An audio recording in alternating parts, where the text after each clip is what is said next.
అమెరికాతో పూర్తి స్థాయి యుద్ధం మొదలైందని ఇరాన్ ప్రెసిడెంట్ పెజెష్కియాన్ ప్రకటించారు. ఆ వెంటనే ఇరాన్ తన దాడుల తీవ్రతను పెంచింది. కువైట్లోని అమెరికా ఆర్ఫ్జాన్ బేస్పై ఇరాన్ మిసైళ్లతో విరుచుకుపడింది.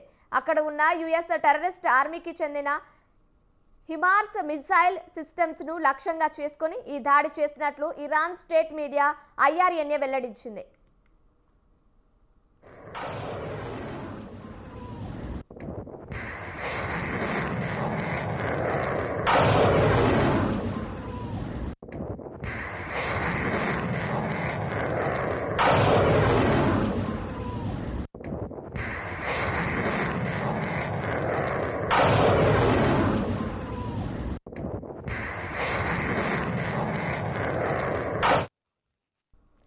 అమెరికాతో పూర్తి స్థాయి యుద్ధం మొదలైందని ఇరాన్ ప్రెసిడెంట్ పెజెష్కియాన్ ప్రకటించారు.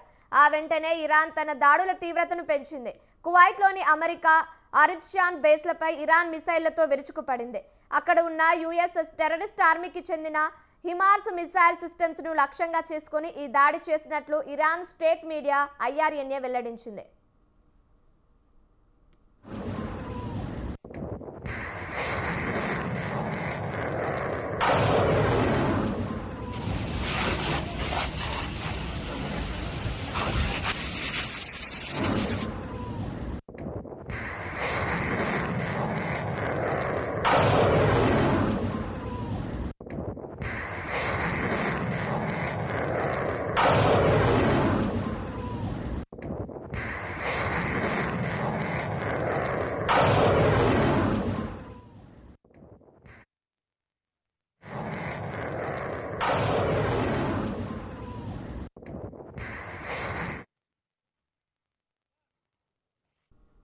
అమెరికా ఇరాన్ మధ్య ఘర్షణలు రోజురోజుకు తీవ్ర రూపం దాల్చుతున్నాయి.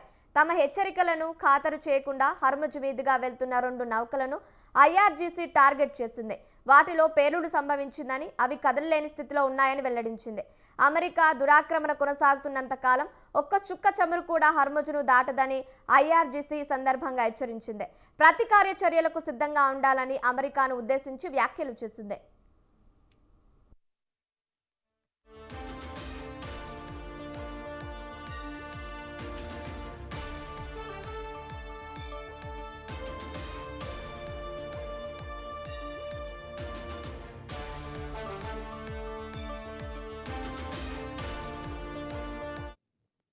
మరోవైపు ఇరాన్పై అగ్రరాజ్యం మరోసారి దాడులు చేపట్టింది. తమ సైనికుల మరణాలకు ప్రతీకారం తీర్చుకున్నామని, శక్తివంతమైన దాడులు చేశామని అధ్యక్షుడు డొనాల్డ్ ట్రంప్ పేర్కొన్నారు.